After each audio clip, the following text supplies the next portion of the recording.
இயேசு உங்களை நேசிக்கிறார். பிரியமானவர்களே, இந்த நாளில் ஆண்டவர் நம்மளோடு பேசும்படியாய் வேதத்திலிருந்து 2 வசனங்களை கூட வாசித்து ஆண்டவர் நமக்கு கற்றுக் கொடுக்கக்கூடிய காரியங்களை பார்ப்போம். அது சங்கீதங்களின் புஸ்தகம் 14வது அதிகாரம் 1வது வசனம் 2வது வசனம் எப்படியாக சொல்லுகிறது. தேவன் இல்லை என்று மதிகேடவன் தன் இருதயத்திலே சொல்லிக் கொள்ளுகிறான். அவர்கள் தங்களை கெடுத்து அருவருப்பான கிரியைகளை செய்து வருகிறார்கள்.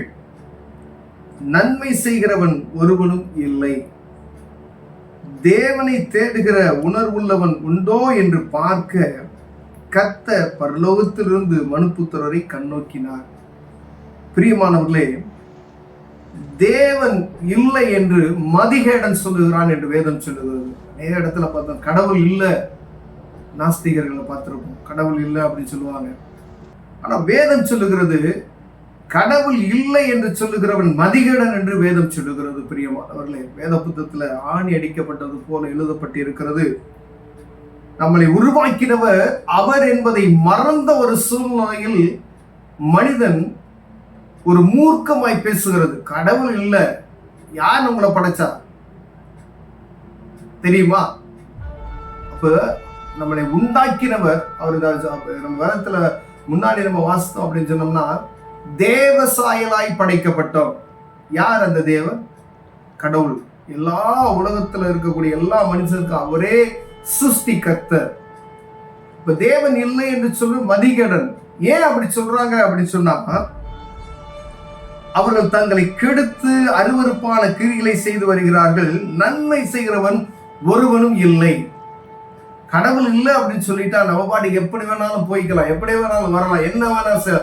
கடவுளுக்கு பயப்படுகிற பயம் எந்த இடத்துல இல்லையோ அந்த இடத்துல எல்லா தவறுகளும் நடக்கும் என்று வேதம் சொல்லுகிறது. ஏன்னா தெய்வ பயம் என்ற மனிதனுக்கு பயப்படுகிற பயம் இல்லை, கடவுளுக்கு பயப்படுகிற பயம் இல்லாத ஒரு சூழ்நிலை எந்த வீட்டுல, எந்த ஊர்ல, எந்த கிராமத்துல, எந்த நாட்டுல, எந்த பகுதியில உண்டாகிறதோ அங்கு அநேக கஷ்டங்களை உண்டாக்கிவிடும். பெரியவன். ஏன்னா அங்க பாவம் பெருகுகிறதாக சொல்லப்படுது. அவர்கள் என்ன செய்யறாங்கன்னா, தங்களை கெடுத்து தாங்களே கெடுத்துக்கிறார். ஏன்னா ஒரு துணிச்சலான காரியம் அவங்களுக்குள்ள வந்துடுது. ஏன் நம்மளை கேட்கறதுக்கு யாரு இல்லை அப்படின்னு. ஆனா மனிதனை கேட்பதற்கு ஒருவர் உண்டு என்பதை அறிந்து கொள்ளணும். பழைய ஏற்பாட்டின் காலத்துல பாவத்தின் நிமித்தமாய் மனிதன் அழிக்கப்பட்டான். இஸ்ரவேல் ஜனங்கள் பிரித்தெடுக்கப்பட்டு வரும்பொழுது அவர்கள் முறுமுறுப்பின் நிமித்தம், அவர் செய்த பாவத்தின் நிமித்தமே அழிக்கப்பட்டார்கள் என்று வேதம் சொல்லுகிறது. அப்ப பாவத்திற்கு சம்பளம் மரணம் என்று எழுதப்பட்டு இருக்கிறது. அப்ப கடவுளே அந்த தண்டனையை கொடுக்கிறார் என்பதை அறிந்து கொள்ள வேண்டும். ஒருவேளை கடவுள் இல்லை என்று சொல்லிக்கொண்டு நம்ம எப்படி வேணாலும் வாழலாம் என்கிற வாழ்க்கை வாழ்வோமானால் அவர் நம்மளை விசாரிக்கிறவராய் இருக்கிறவருடைய நாள் ஒன்று வரும். அவர் சமூகத்துல போய் நிற்க வேண்டிய சூழ்நிலை இருக்கு. பெரிய மாணவர்களே, இந்த பூமியில நம்ம இருக்கக்கூடிய நாட்கள்ல வாழ்ந்ததற்கு கொடுக்கப்பட்ட இந்த நேரங்களையும் காலங்களையும் சரியா நம்ம பயன்படுத்தி அதன்படி நடந்தோமையானால் ஆண்டவர் அந்த பரலோக ராஜ்யத்துக்கு ஏற்ற மனிதர்களை நம்ம மாற்ற வல்லமையுள்ளவராய் இருக்கிறார். தேவனை தேடுகிற உணர்வுள்ளவன் உண்டோ என்று பார்க்க கர்த்தர் என்ன செய்யறார்? பூமி எங்கும் பரலோகத்திலிருந்து மனுபுத்திரர் என்ன செய்யறார்? கண்ணோக்கி பார்த்து கொண்டிருக்கிறார். யார் என்னை தேடுறான் அப்படின்னு சொல்லி. எந்த மனிதன் தேடுறான், அவன் யாருன்னு சொல்ல போல, எந்த நாட்டுக்காரன், எந்த ஊருக்காரன், என்ன இனத்துக்காரன், என்ன கருப்பாய் சிகப்பா, அதையெல்லாம் பார்க்கல. மனுபுத்திரன் பரலோகத்திலிருந்து கண்ணோக்கி பார்க்கிறார் என்று வேதம் சொல்லுகிறது. பிரியமலை, யார் அவரை தேடுகிற உணர்வு இருக்கு, கடவுளை தேடுகிற உணர்வு உள்ளவன் உண்டோ என்று தேடும்படியாய் பரலோகத்திலிருந்து அவர் உற்று நோக்கிறார் மனுபுத்திரனை. எவ்வளவு ஆண்டவர் நம்மை பார்க்கும்படியாய் அவர் தேடுகிறார். நம்ம என்ன சொல்கிறோம்? கடவுள் இல்லை. ஏன் அப்படி கடவுள் இல்லை என்று சொல்கிறோம்னா, இஷ்டப்படி வாழ்வதற்கு என்று வேதம் சொல்லுகிறது. கடவுள் இல்லை அப்படின்னு சொல்லிட்டா எப்படி வேணாலும் வாழ்ந்துக்கலாம், அப்படிதானே?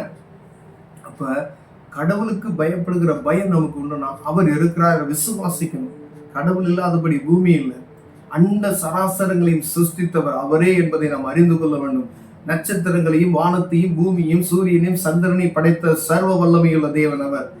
அவருக்கு மேலாக சிந்திப்பதற்கு நமக்கு ஞானம் கிடையாது. ஏன்னா ஒரு மனிதனை களிமண்ணால் செய்து தன் ஜீவ சுவாசத்தை அவனுக்கு ஊதி இந்த பூமியில உலாவுவதற்கு விட்ட மனிதன் தான் ஆதாம் ஏவாள் இருந்து உருவாக்கப்பட்ட மனிதர். இந்நாள் வரைக்கும் நாம் உலகம் எங்கும் பெருகி இருக்கிறோம். பார்த்தீங்களா? அவர் நிமித்தமாய் உருவாக்கப்பட்டோம். உள்ள கொடிகள் எல்லாம் வித்தியாசமா இருக்குது, மரங்கள் ஒரு வித்தியாசமா இருக்குது, மிருகங்கள் ஒரு வித்தியாசமா இருக்கிறது. அவையெல்லாம் நாம் ஆளுவதற்காக ஆண்டவர் உருவாக்கினார்.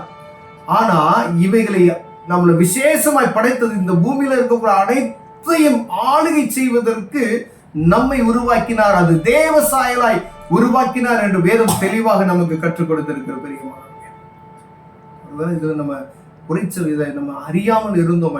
வேத புத்தகத்தை வாசித்தா மாத்திரமே அறிந்து கொள்ள முடியும். பிறகு நம்ம பிரசங்கிக்கும் பொழுது அவை இப்படிப்பட்டதான காரியத்தை நம்ம கேட்டு இப்படி இருக்கிறதா என்பதை புரிந்து செயல்பட முடியாது. ஆண்டவர் உங்களோடு என்னோடு பேசிக் கொண்டிருக்கிறார்.